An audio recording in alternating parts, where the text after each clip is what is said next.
think in a lot of my posts, especially a lot of the Bosnian community, might feel that it seemed like I'm angry at my family or ungrateful or whatever the negative association is to whatever it is that I feel that you might think that it is.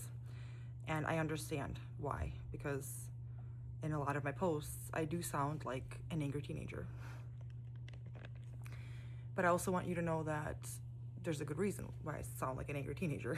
It's possibly because it's processing like that part of my life a little bit, and also because I'm still growing in emotional maturity, because I've not always dealt with things, with my emotions in the most mature way. I've always been told that I'm very mature and that I act very mature. I've been told that I'm seem a lot older than I am in the past, at least, not now. But I think that was a masking mechanism of sorts, because that confidence was fake. It was like not real confidence. I'm building real confidence now. Like now I know who I truly am and who I'm becoming. But back then I had no idea, and therefore all of that was fake. And that maturity was just insecurity masking as I know what the hell I'm doing. Absolutely not. I had no idea what the hell I was doing. So anyway, I sounded like an angry teenager because I was an angry teen for a while. I was angry but my mom has carried her own pain and trauma for her whole entire life. And she never got treated for it, or never got help for it, never talked about it, except to me, which is wrong. Never talked to anybody outside of myself about it. And I see now how that affected her and me and my family, or like myself and my brother, and how that also impacted how I am and how I raise my children now.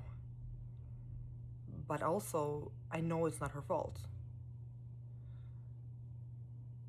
I know it's not her fault. And I think for a long time, I was looking for someone to blame. And I wanted to blame her because she stayed with my dad. She stayed with the abuser instead of taking my brother and myself to safety. And I think that is something that I have a hard time living with, and maybe a hard time accepting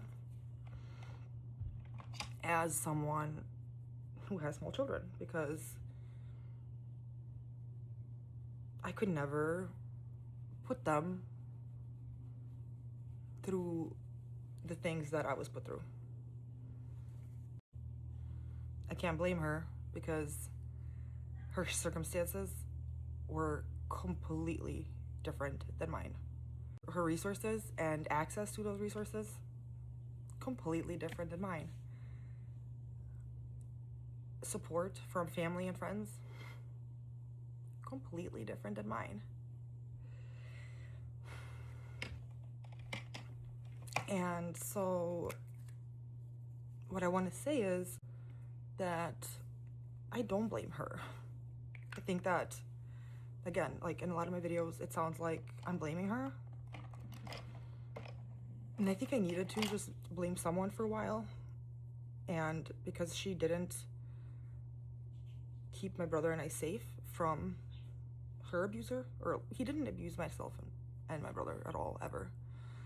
But I think indirectly, we were very much affected and abused, even though he never laid a finger on us.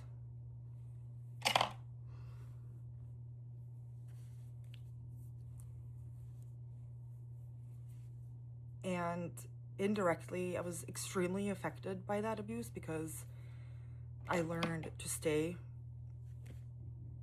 where you're not wanted.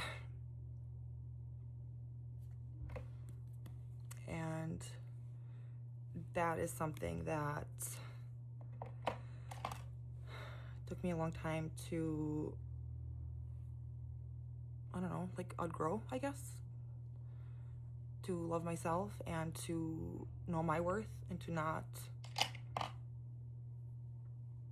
stay in situations that don't provide any value to me. Not that every relationship has, or like relationship or, you know, association has to bring something to me, but if it's only taking away, know when to cut it off. Because I don't really know if I have a point in this video. I guess I just want to say that I know it seemed like I'm angry. I'm still processing. And a lot of Bosnian people have been through a lot of stuff. And a lot of our pain is complex and unique. Because a lot of our situations are either very similar or very different. Like, what has happened to us before and after the war is very traumatic. Like, our history, our culture, our people have been through a lot of things generationally, intergenerational trauma. That's not just the war in the 90s. It was before that. Like, it started before that, but that's neither here nor there, obviously. I empathize with a lot of what my mom has gone through, and I don't blame her for the things that I've been through, I guess. I just wish that she could see that she can still live. Hope that she could see one day how much life she still has left and how beautiful it still can be. That's really all I want for her. I hope we can get there someday, but we'll see. I'm glad that I have that safety net now and that I finally feel that safety net now, because I think for a long time that's what it was, is that I'd never felt that safety even though I had it. And now that I've finally processed everything I've been through, I finally feel like I am where I need to be.